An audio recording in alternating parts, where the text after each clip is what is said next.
राधे राधे। आप सबका राधे सखिया चैनल में स्वागत है। भगवान श्री हरि से प्रार्थना करते हैं कि आप सब लोग अपने घर में सुरक्षित होंगे, सुखी होंगे। राधे राधे।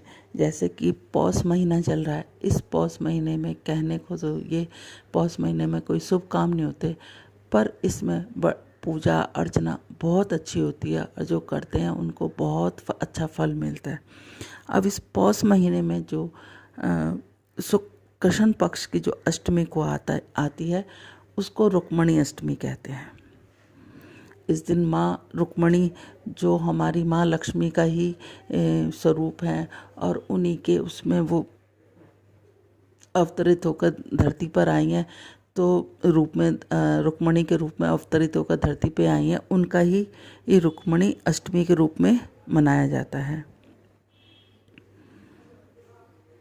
वही जो श्री कृष्ण की पहली पत्नी की वजह से हिंदू धर्म में उनका विशेष महत्व है।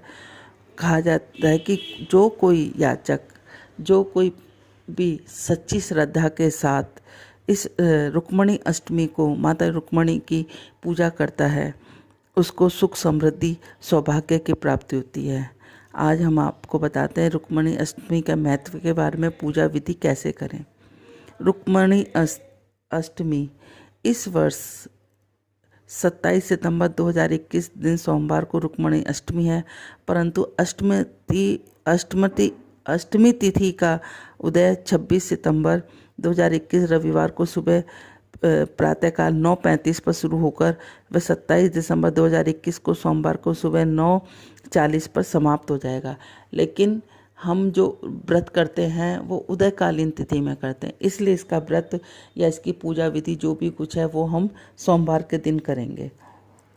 आप सुबह स्नान करके नहा धो के, अगर हमारे पास माँ रुक्मणी की फ़ोटो नहीं है कृष्ण जी के साथ या द्वारकाधीश के साथ, तो आप क्या करें कि द्वारकाधीश कृष्ण जी का विष्णु भगवान का अवतार है, तो विष्णु भगवान और माँ लक्ष्मी की प्रतिमा ले लें और उस प्रतिमा ले लें। सबसे पहले आप गणेश जी को मनाएं, उनको पान फूल मिश्री मेवा का भोग लगाने के बाद, उनकी पूजा अर्चना करने के बाद, गणेश द्वारकाधीश की फ़ोटो और रुक्मणी की है तो ठीक है, नहीं तो विष्णु भगवान और लक्ष्मी माता की फ़ोटो लेकर उनको स्नान कराएं, वस्त्र दें। चाहे तो आप एक चौकी भी बिछा सकते हैं। चौकी के ऊपर लाल कपड़ा बिछाने के बाद सबसे पहले स्वास्तिक बनाकर, चावलों की ढेरी का स्वास्तिक बनाकर, जैसे हम और चौकियाँ बनाते हैं वैसे चौकी बनाकर आप उसके ऊपर सबसे पहले गणेश जी की पूजा करें। उसके बाद रुक्मणी, माँ रुक्मणी के द्वारकाधीश की फ़ोटो है तो बहुत अच्छा है, नहीं है तो आप विष्णु भगवान लक्ष्मी माता की फ़ोटो लेकर उनको विराजित करें। चावल की अष्टदल कमल बनाने के बाद उसके ऊपर बिठाएं, उनके बाद स्नान कराएं, वस्त्र पहनाएं। द्वारकाधीश को भी स्नान, विष्णु भगवान को भी, द्वारकाधीश को भी, जो भी कुछ आपके पास है कृष्ण जी के, लेकिन राधा रानी के साथ नहीं। इसमें रुक्मणी मतलब विष्णु भगवान की जो पत्नी है लक्ष्मी जी, उनका स्वरूप है, तो इसलिए आपको विष्णु भगवान और लक्ष्मी जी की फ़ोटो लेनी पड़ेगी। तो उसको रखने के बाद उनको अच्छी तरह से वो करें, आप सजाएं। आपके पास फ़ोटो है, प्रतिमा है, अगर फ़ोटो फ्रेम वाली फ़ोटो है तो आप उनको वस्त्र वगैरह पहनाकर, और जहाँ लक्ष्मी माता बैठी हुई है वहाँ पर आप श्रृंगार का सामान सारा चढ़ाएं। जहाँ विष्णु भगवान है आप पान फूल मिश्री मिठाई उनको चढ़ाकर, उनको चंदन हल्दी का तिलक वगैरह लगाकर, उसके बाद इसमें खीर का भोग लगाना बहुत ज़रूरी है, क्योंकि भगवान श्री कृष्ण को खीर और माखन बहुत ज़्यादा पसंद था। तो आप वैसे सब चीज़ों का भोग लगा सकते हैं, लेकिन खीर पूरी का भोग अवश्य लगाएं।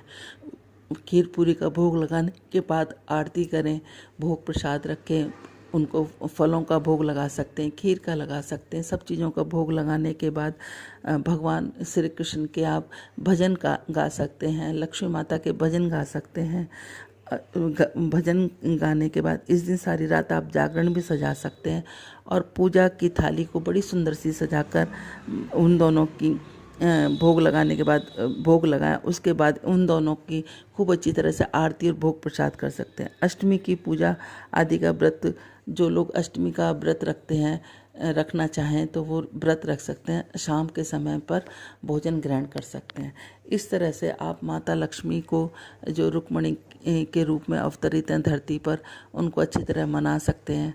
सोमवार के दिन रुक्मिणी अष्टमी है, उस दिन पूजा अर्चना कर सकते हैं द्वारकाधीश की। विष्णु भगवान की पूजा अर्चना करने के बाद उनसे आशीर्वाद प्राप्त कर सकते हैं। कहते हैं कि जो माँ रुक्मिणी की जो लक्ष्मी का अवतरित है, उनके रूप में जो पूजा पाठ अर्चना करता है, उनको सुख सौभाग्य समृद्धि किसी चीज़ की कभी कोई कमी नहीं रहती और उनको सब कुछ प्राप्त होता है। बोलो रुक्मिणी मात की जय, बोलो द्वारकाधीश की जय, बोलो कृष्ण जी महाराज की जय।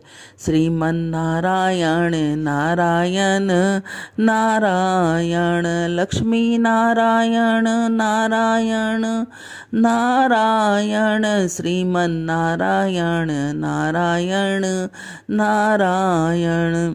हे नाथ नारायण वासुदेवा, हे नाथ नारायण वासुदेवा, लक्ष्मी नारायण नारायण नारायण। बोलो राधे राधे। अगर आप सब लोगों को हमारी ये थोड़ी सी कोशिश अच्छी लगती है तो इसको लाइक करें, शेयर करें, सब्सक्राइब करें। चैनल पे नए हैं तो सब्सक्राइब ज़रूर करें, ज़्यादा से ज़्यादा हो सके तो शेयर करें, लाइक करें। और अपने धर्म को आगे बढ़ाने में ये जो हमारी छोटी सी मुहिम चल रही है, आपका ही चैनल है, तो इसको आगे बढ़ाने में हमारी सहायता करें। बोलो राधे राधे।